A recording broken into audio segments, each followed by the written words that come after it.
National Guard caucus this morning. Senate will please come to order.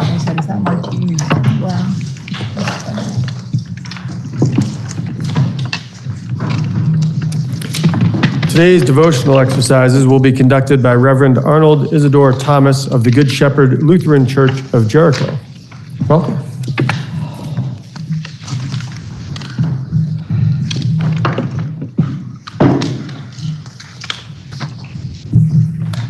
Good morning. Good morning. I'm here aware that many dislike faith communities getting too involved in political endeavors, but every faith tradition promotes a vision of a world where humanity abides in peace with one another and in our natural surroundings. Some faith traditions see such a goal as impossible through human abilities and achieved only by a cataclysmic disruption of business as usual by a God pissed off with the pursuits of humanity. Other faith traditions, like my own, see such lofty goals as achieved only by calling forth the divine potential, the better and braver angels in each of us, to envision a world where wealth and resources are no longer hoarded and consumed at the benefit of a few, but distributed in ways where all are fed, nourished, healthy, educated, and housed. That, sisters and brothers and siblings, is a spiritually motivated political agenda that requires a cataclysmic disruption of business as usual, that compels us to think beyond our boxes and political bubbles with innovative voices and visions that listen compassionately to the heart. I believe there is a corporate heart to this state that celebrates diversity and the uniquely beautiful and varied strands that contribute to our common life and our common good.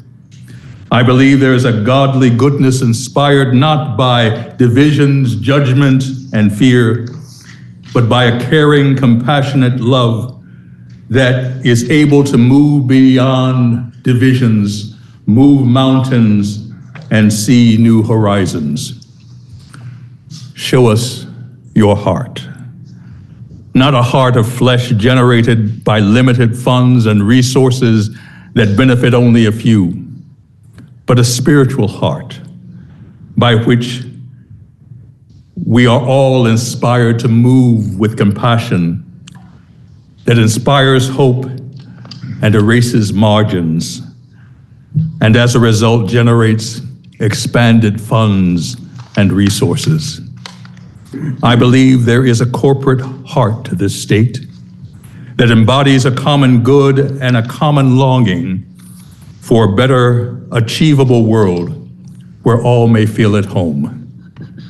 Show us your heart, that we may embrace it as our own and follow. Amen.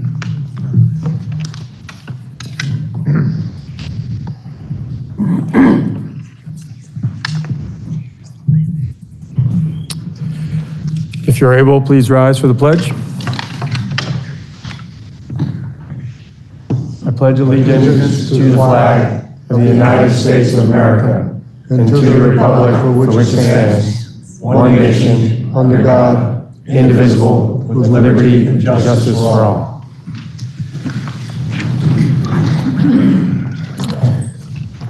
Are there any announcements?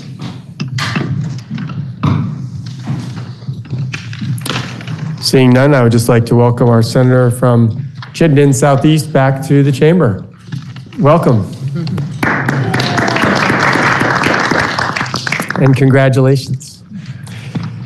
We have 3 bills for referral under Rule 44A having been sent to the Rules Committee Rules Committee met and has released the bills to be referred to committees. We will refer H386 to the Committee on Government Operations, H488 to the Committee on Government Operations, and H490. This is 495 you handed me. 495 to the Committee on Government Operations. We also have 4 bills appearing for notice on the calendar, the first being S146. S146 is referred to the Committee on, do I have to read it the first time? To Finance. We have H222 to be referred to the Committee on Finance. We have H305 to be referred to the Committee on Finance. And we have H165 to the Committee on Appropriations. For a reminder, the Rule 31 is relating to the revenues or expenditures of the state. We now have weekend adjournment resolution, JRS 24. Please listen to the reading of the resolution. JRS 24, joint resolution relating to weekend adjournment. Resolved by the Senate and House of Representatives that when the two houses adjourn on Friday, April 21, 2023, it be to meet again no later than Tuesday, April 25, 2023. Now you've heard the the reading of the resolution. The question is, shall the Senate adopt the resolution? Are you ready for the question? If so, all those in favor, please indicate by saying aye. Aye. Those opposed indicate by saying nay. The ayes have it, and you've adopted JRS 24. We have one Senate bill for introduction, that being S147, introduced by the Committee on Health and Welfare. It is introduced by Senator Renner. This is true. I read the wrong line. Please listen to the first reading of the bill. S147, an act relating to banning smoking outside places of public access and multi-unit housing. Now you've heard the introduction of the bill, the first reading. It is referred to the Committee on Health and Welfare. Excuse me. That brings us to the orders of the day. We have up for second reading H190. It was referred to the Committee on Health and Welfare that reports that the bill ought to pass. Please listen to the second reading of the bill. H190, an act relating to removing the residency requirement from Vermont's patient choice at end-of-life laws. Now you've heard the second reading of the bill. For the report from the Committee on Health and Welfare, the Senator from Chittenden Southeast, Senator Lyons. Thank you, Mr. President. H190 is an amendment to Act 39, Patient Choice at End of Life, and it's on page 1375. Actually, the bill as being passed out is the bill that we are discussing this morning. H190 adds an improvement to Act 39. The program in Vermont for end-of-life choices has been in place for 10 years and allows patients diagnosed with 6 months or less to live access to medication to hasten their own death and end suffering. You know, underlying all of this, we know that medical care is available regardless of one's zip code. And that's a central tenet of health and public health. Currently, end-of-life care is the only health care in Vermont that requires that the patient be a resident of Vermont. There's certainly no justification to put a residency requirement on end-of-life care and to distinguish this care as something other than health care. This bill will allow patients to make choices about their health care with their physicians, including decisions about end of life, regardless of their zip code. The bill removes the requirement that a patient who is terminally ill must be a Vermont resident and to be prescribed medication in accordance with Vermont's patient choice at end of life laws.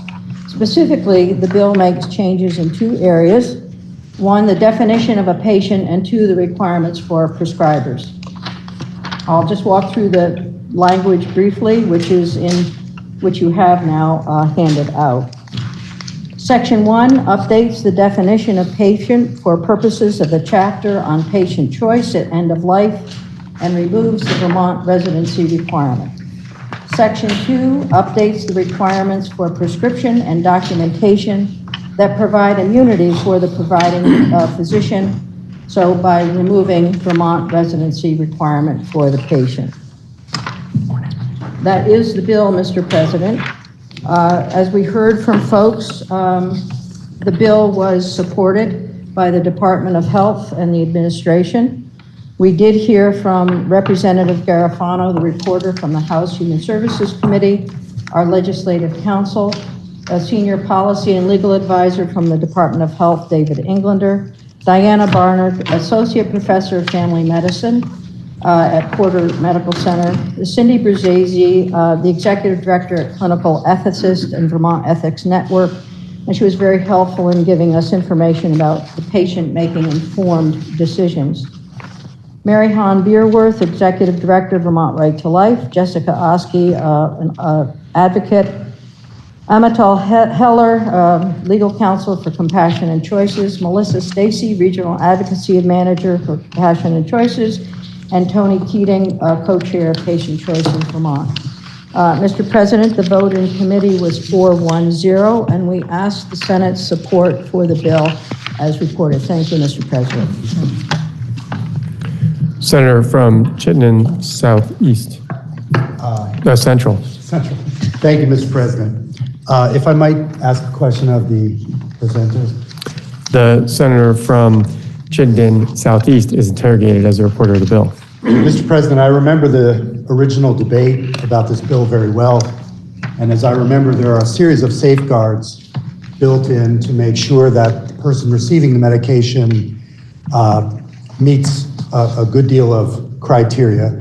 So I'm wondering, since this particular bill omits those requirements, if the senator might walk us through how someone who is not a resident of Vermont would set about getting this medication. What would be required, even though residency is not? So, Mr. President, that's a very good question. I'll go through all of the safeguards that are in place. The patient must first make an oral request to the physician for medication to be self-administered for the purpose of hastening the patient's death.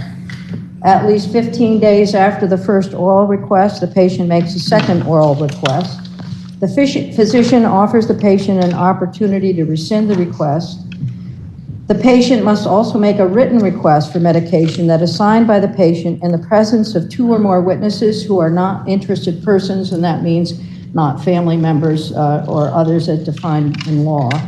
The physician then determined that the patient is suffering from a terminal condition based on the physician's physical examination of the patient and review of the patient's relevant medical records. That the physician determines the patient is capable as defined by law, is making an informed decision, has made a voluntary request for medication to hasten his or her death. The physician must inform the patient both verbally and in writing of all of the following. First, the patient's medical diagnosis, the patient's prognosis, including an acknowledgement that the physician's prediction of the patient's life expectancy was an estimate based on the physician's best medical judgment and was not a guarantee of the actual time remaining in the patient's life, and that the patient could live longer than the time predicted. The other information provided by the physician includes the range of treatment options appropriate for the patient and the patient's diagnosis. If the patient is not enrolled in hospice care, all feasible end-of-life services, including palliative care, comfort care, hospice care, and pain control, the range of possible results, including potential risks associated with taking the medication to be prescribed, and the probable result of taking the medication to be prescribed. The physician must refer the patient to a second physician for medical confirmation of the diagnosis, prognosis, and a determination that the patient was capable, was acting voluntarily, and had made an informed decision. The physician either verified that the patient did not have impaired judgment or referred the patient for an evaluation by a psychiatrist, psychologist, or clinical social worker licensed in Vermont for confirmation that the patient was capable and did not have impaired judgment. If applicable, the physician consulted with the patient's primary care physician with the patient's consent. The physician informed the patient that the patient may rescind the request at any time. The physician ensured that all required steps were carried out in accordance with this section and confirmed immediately prior to writing the prescription for medication that the patient was making an informed decision. After writing the prescription, the physician promptly filed a report with the Department of Health documenting completion of all the requirements of this section. The filing of a completed report confirms immunity on the physician from professional, criminal, or civil liability associated with the treatment of the patient for this hastening of the patient's death. Those are the steps, Mr. President, that the patient in association with a physician or physicians would go through. I thank the senator, and thank you, Mr. President. I just wanted to confirm my memory that there was an exhaustive process to be followed, even if we eliminate the residency requirement. Thank you very much. Senator from Essex. Thank you, Mr. President. Could I ask a question of the presenter of the bill, please? The report of the bill is interrogated. Mr. President, because Vermont recognizes juveniles up to the age of 22 years old, and this bill allows for 18 years old people to make these decisions, will there be a requirement that their guardians be involved in the decision-making process? Mr. President, we did not take testimony on that. That would be in the other underlying statute. We took testimony about the disposition of an individual who was not a resident who would seek support in the state. That would be an underlying Act 39 question. I'm happy to look that up for you before third reading if you would like. Mr. President, I just would think that if we can't trust that people up to the age of 22 are going to make decisions that are going to affect their criminality, possibilities that to allow people to make the ultimate decision of far as how they're going to end their life.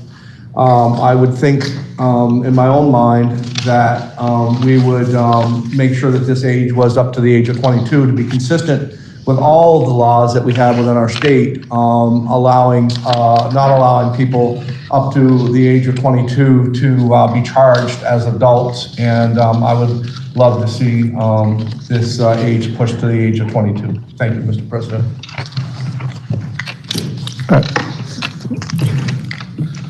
Senator from Bennington. President, I think it's important the dialogue that just occurred between the presenter of the bill and the questioner. We have not raised the age for delinquency above the age of 18 yet. We have a bill that I believe has passed the Senate, which would raise the age to 19 this coming in a year, in July of 2024. We allow for persons up to the age of 22 to be treated as youthful offenders, which means they can be treated in the family court rather than in superior court. But by no means have we said that people up to the age of 22 are no longer juveniles in the criminal and juvenile justice system. So it's important to keep that in mind. I know there's a lot of misinformation out there about the Raise the Age bill. So hopefully that helps, and I'm happy to further explain that particular case, but it has nothing to do with this bill. And while I'm on my feet, I did oppose the original bill vehemently, but as things happen in life, things evolve.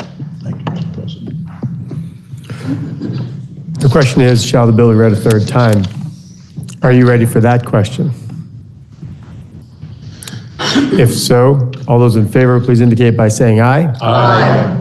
Those opposed indicate by saying nay. Nay. The ayes appear to have it. The ayes do have it, and you've ordered third reading of H-190. We now have up for consideration H-271. 271 was read for the first time and referred to Committee on Government Operations, which reviewed the bill and recommends that the bill ought to pass. Please listen to the second reading of the bill. H-271, an act relating to approval of amendments to the Charter of the Town of Springfield. Now you've heard the second reading of the bill. For the report from the Committee on Government Operations, the Senator from Windsor, Senator Clarkson. Thank you, Mr. President. As those of you who served in the last biennium will recall, we passed the Springfield Charter updates last year. It was a huge bill. Springfield has a very thoughtful process by which they review their charters. They have a committee, a commission that does it exclusively, and they're very attentive.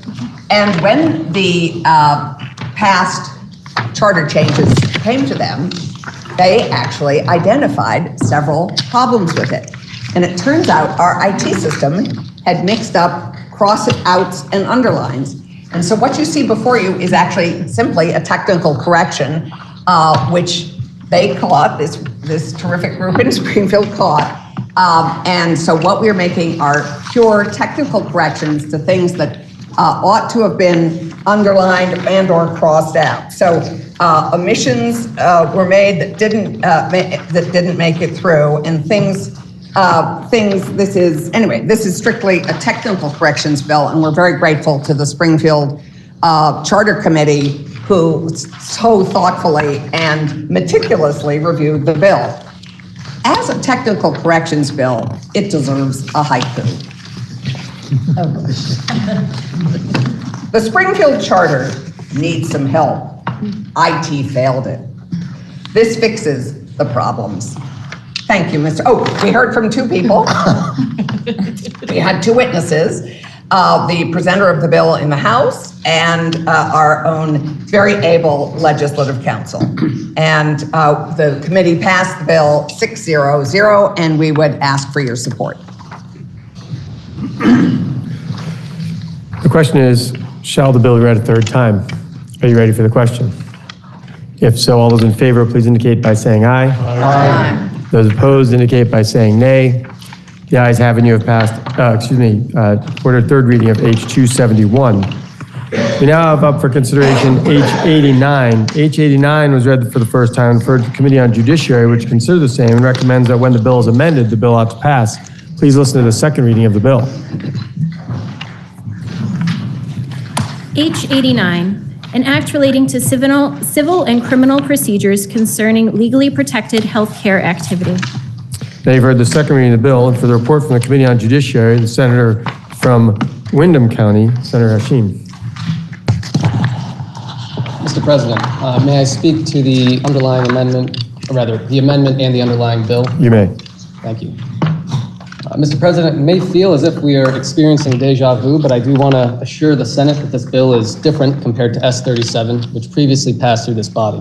The primary difference between S37 and H89 is that H89 relates to judicial procedures. The underlying purpose of this bill is to protect Vermont licensed providers from out-of-state subpoenas and summons if the case involves health care that is legally protected in Vermont.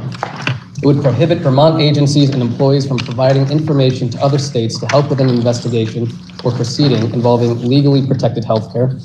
It would prevent extradition of Vermont providers charged with providing legally protected health care when extradition is not required by the Constitution. It would allow people to countersue using the tortious interference section if someone tries to enforce an out-of-state judgment related to legally protected health care. And it would protect the home addresses of patients and providers of legally protected health care. H89 would check overreach by other states, and it would reduce legal risks for providers of health care that is legally protected in Vermont. It would also reduce legal risks for patients and for those who aid patients obtaining such care from a Vermont provider. And now for the bill which is being passed out. Section 1 is where we made our amendment to the definitions section. The purpose of our amendment was to match the language of S37. Gender-affirming care services in subsection A provides the definition of what is included in this care. This definition excludes the usage of conversion therapy to be considered gender-affirming healthcare services. Legally protected healthcare activity is defined as reproductive healthcare services and gender-affirming healthcare services. The specifics of those services are outlined in the subsections, and these are healthcare activities that are already legal in Vermont. Subsection 2 makes it clear that the protections of this bill do not extend to lawsuits, judgments, or criminal, civil, or administrative hearings that fall under conduct for which a cause of action would exist under the laws of Vermont. It In other words, if you're a provider or recipient of healthcare services and you break the rules in Vermont, the protections in this bill do not apply and you'll still be subject to the consequences of breaking those rules. Subsection 3 establishes the required personal jurisdiction for licensed healthcare providers who must be physically present in the state of Vermont. We received some questions and had some discussions about the requirement for the provider to be physically present, so I'll dive a little bit deeper into that. In order for personal jurisdiction to exist, there are two main requirements that must also exist. The exercise of jurisdiction must be constitutional and it must be statutorily authorized. In this context, constitutional personal jurisdiction requires a physical presence in Vermont. So by way of example, let's say a doctor lives in Western Massachusetts and is licensed in Vermont. And then let's say this doctor who's in Massachusetts provides telehealth services to someone in Texas. Although he's licensed in Vermont and is operating under national guidelines related to interstate services, the doctor will not be protected by this bill. He'll have to be physically present in the state. Section 2 involves SLAPP suits and exempts legally protected healthcare services from these suits. Now you might be wondering, what is a SLAPP suit? The term SLAPP stands for Strategic Lawsuit Against Public Participation. Vermont's anti-SLAPP statute allows a defendant to avoid liability in actions arising from the defendant's exercise in connection with a public issue of the right to freedom of speech or to petition the government for redress of grievances. Section 2 would bar a defendant faced with a tortious interference claim from relying on the Vermont anti-SLAPP statute. The court would not consider the tortious interference claim, which we will get to soon, as suppressing freedom of speech or the right to petition. So for example, if a person from Texas utilizes SB 8, which allows third parties to claim a cash bounty worth thousands of dollars for reporting individuals who receive abortions, and the targeted party is protected under H89, that targeted party can file a counterclaim for tortious interference with legally protected healthcare.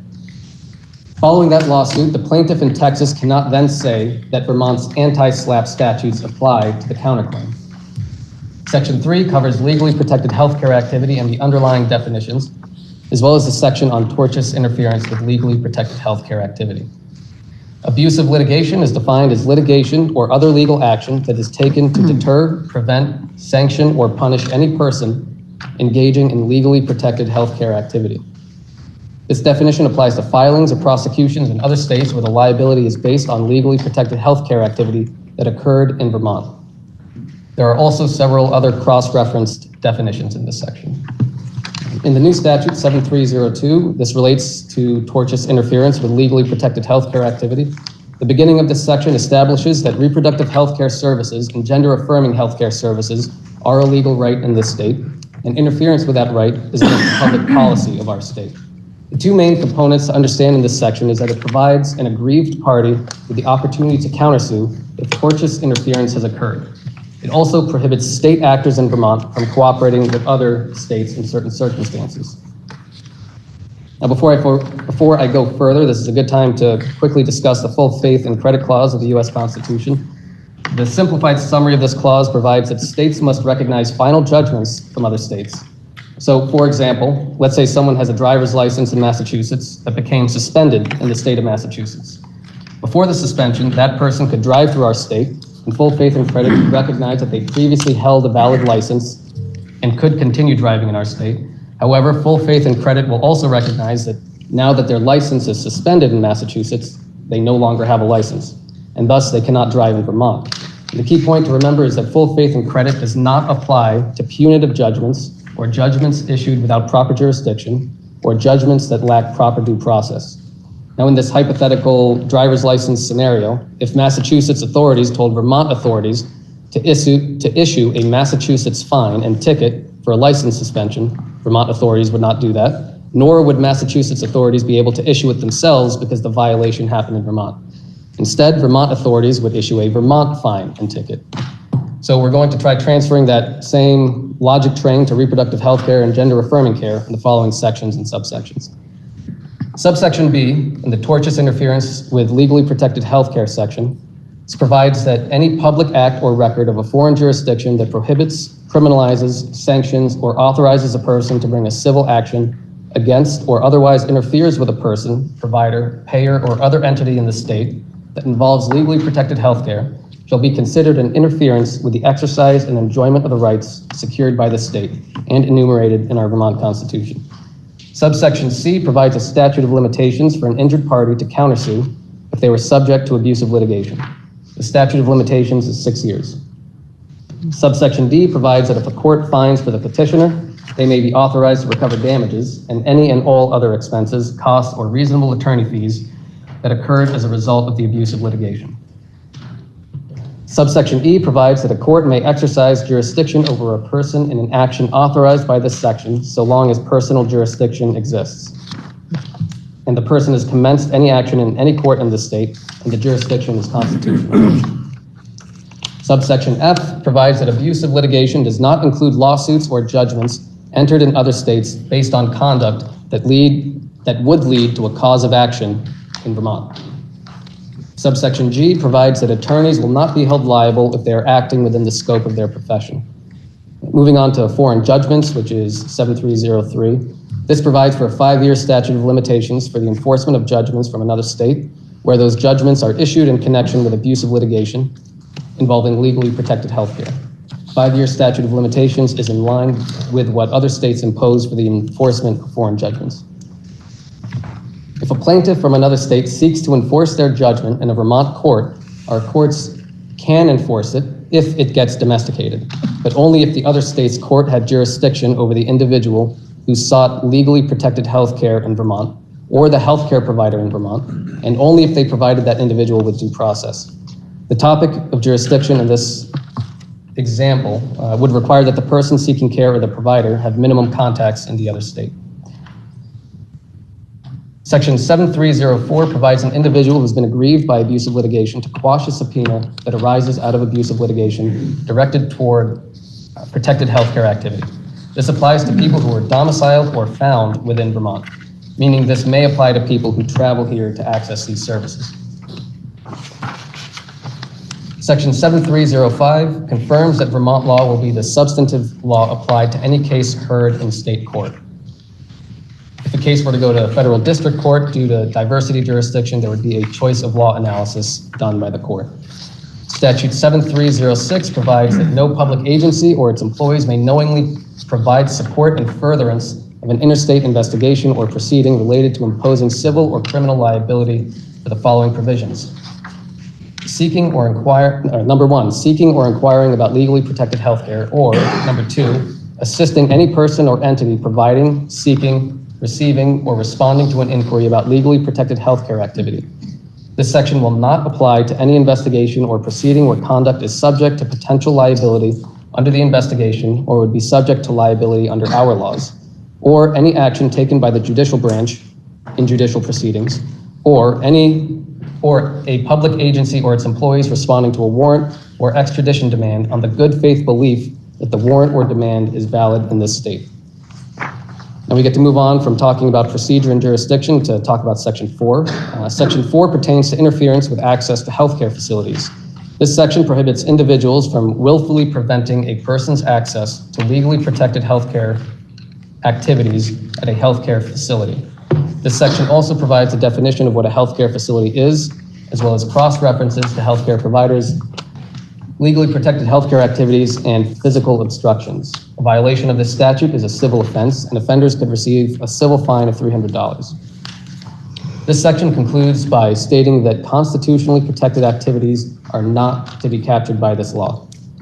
Section 5 provides the Judicial Bureau with jurisdiction for the violation. This is the standard for all civil violations, whether it's a speeding ticket or a ticket for obstructing access to a healthcare facility.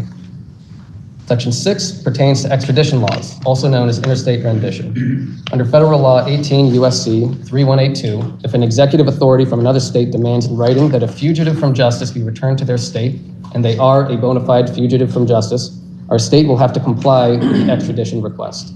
Extradition is not self-executing, and steps must be taken by the demanding state to have a fugitive from justice returned to them. The demanding state must allege that a crime was committed within the borders of the demanding state, and this is the standard for any interstate rendition. Section 7 amends the Uniform Act to secure the attendance of witnesses from without the state in criminal cases. If the state's attorney from another state seeks to secure the attendance of a Vermont provider as a witness for the prosecution of an individual who sought legally protected healthcare in Vermont, Section 6650 would prevent that from occurring. Subsection A restates Vermont's public policy against interference with legally protected healthcare activity. Subsection B provides that a court shall not issue a summons requiring a witness to appear in another state if the action in the other state involves legally protected healthcare. So the Vermont court would not honor the out-of-state summons. However, there is an exception. The court would have to honor the summons if the criminal violation being prosecuted in that state is also a crime in Vermont. Section 8 dives into the address confidentiality for people who provide reproductive health care or gender-affirming services, as well as for people who assist others in obtaining these services.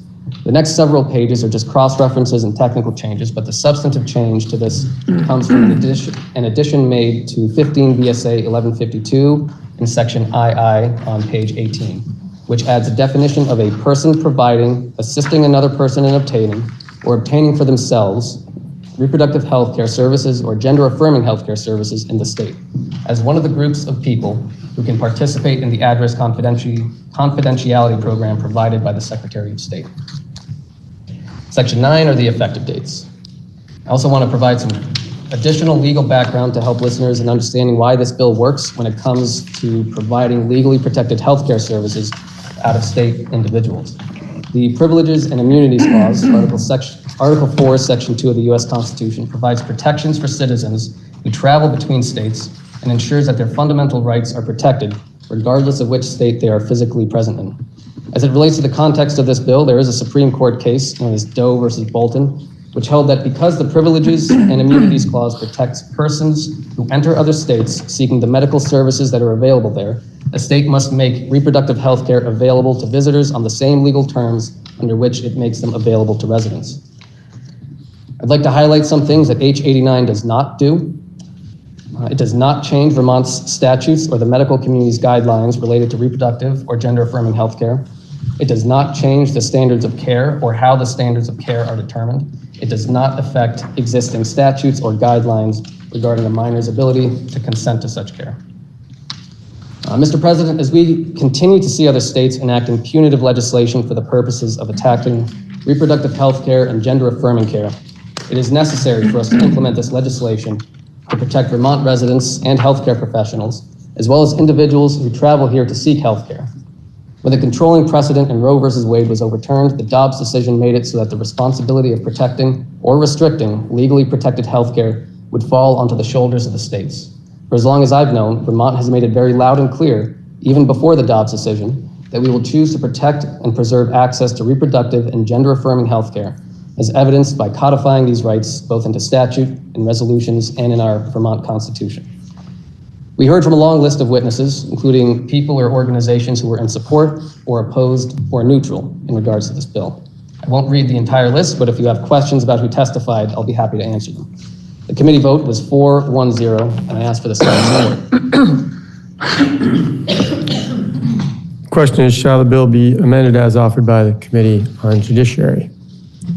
Are you ready for the question?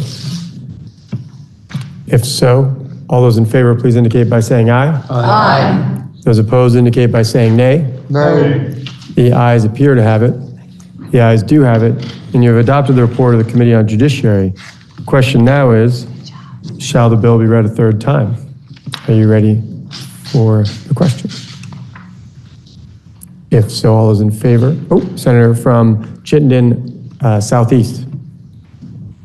Thank you, Mr. President. I know that we often get up and say I didn't anticipate speaking, but this for me was a really important vote to be here for. I haven't washed my hair in over a week. I really very well last night, but I had a little break because our 6-day-old baby is getting her car seat test right now, so we can go home after 3 weeks from the hospital.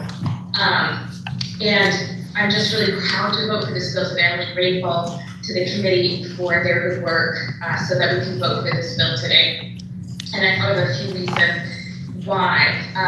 Number one, I've only been a parent for 6 days, but I'm certainly carried this baby for months and months, and pregnancy and parenthood are extremely hard. They take a lot of sacrifice, physically, mentally, spiritually, and you really have to wake up every day and want this, and want to have a baby in your life, including a financial sacrifice as well. I've been here for 3 weeks.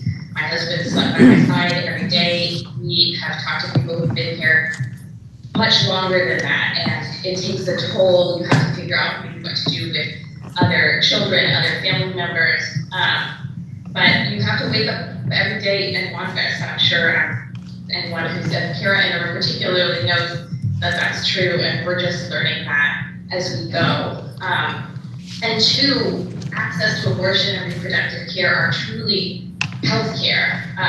One of the first things they talk to you about in the hospital after you've had a baby is your reproductive care and trying to make sure that you have good family planning options available to you, because having a baby takes a lot out of you physically, and the health and medical recommendation is trying to wait at least a year before having another child because of the toll that it's taken on you, because what you need to provide your baby that you have in the world, and because of what you need to rebuild in your body to have a child again. And finally, I just wanted to be able to thank the committee and for allowing me to take this vote, because I have a 6-day-old daughter and I want her to have more choice, more freedom, and more rights, not less. And this is a step that we can take as Vermonters to protect access to care, and I'm extremely grateful to this body that we're taking this step today. Thank you. The question is, Senator from Bennington. President, this bill was unusual in that I knew how I was going to vote for it before it was even introduced. There was no question about that when I co-sponsored S37. But it was a difficult bill because we don't usually deal with interstate issues in the Judiciary Committee. And I just want to thank the entire Judiciary Committee for helping us go through a very lengthy bill with a lot of complications to try to get it right. And I'd also be remiss in not thanking Michelle Childs from Legislative Council, who helped us understand some of this. And we sounded like first graders on some of the issues here, because it is complex. But I hope the body will pass this bill, and I'd ask that the vote be taken by roll.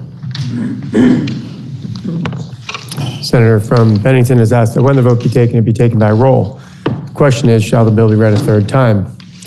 Are you ready for the question? If so, the secretary shall commence to call the roll.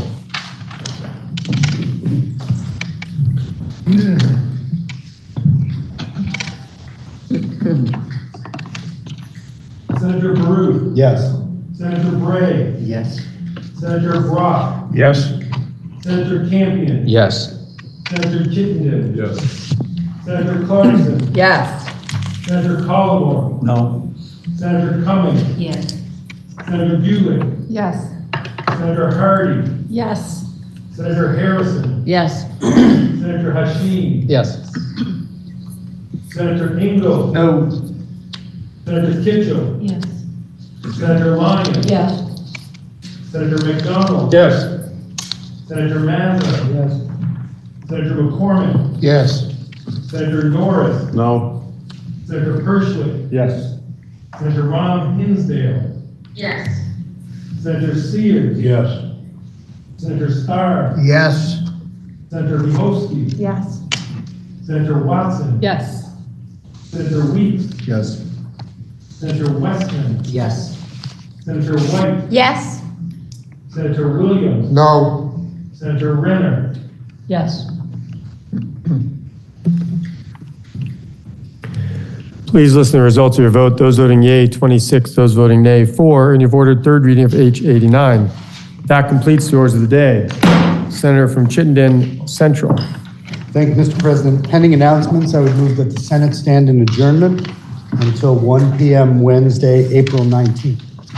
The senator from Chittenden Central has moved that the Senate stand adjournment until 1 p.m. Wednesday, April 19th, pending announcements. Are there any announcements, Senator from Addison?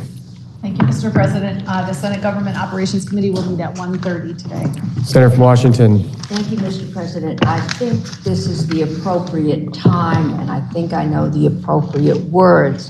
H222 was referred to the Committee on Finance at the beginning of this meeting. There was an underlying fee in the bill. It is no longer there, so I would move that the Finance Committee be relieved of H222 and that it be recommitted or committed to the Committee on Appropriations. I have discussed this with my committee and they have given me permission to do so. Thank you, Senator. Let me just quickly confer with the Secretary.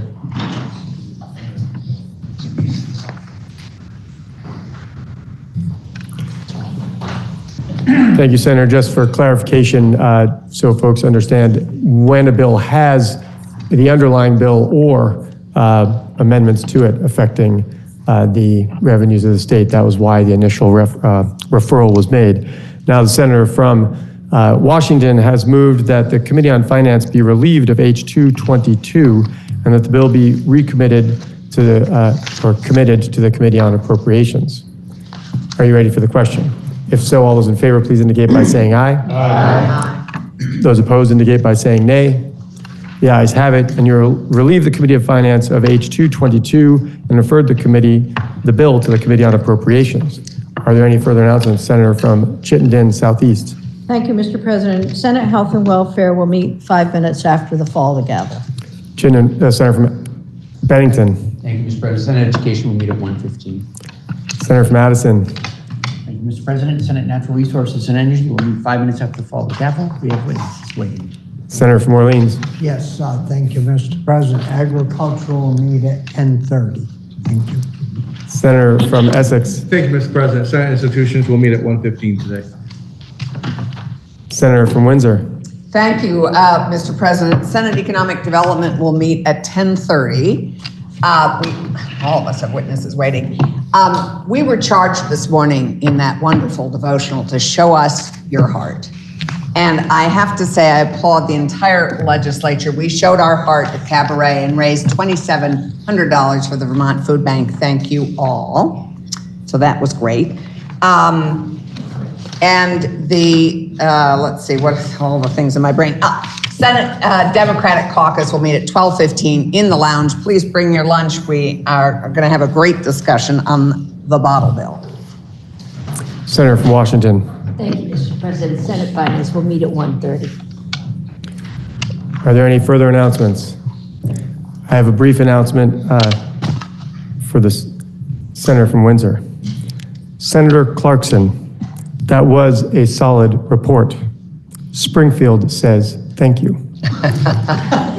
Now, the senator from Chittenden Central has moved that the Senate stand adjourned until Wednesday, April 19th at 1 p.m. Are you ready for the question? If so, all those in favor, please indicate by saying aye. Aye. Those opposed indicate by saying nay. The ayes have it, and the Senate will stand adjourned until Wednesday, April 19th, till 1 p.m.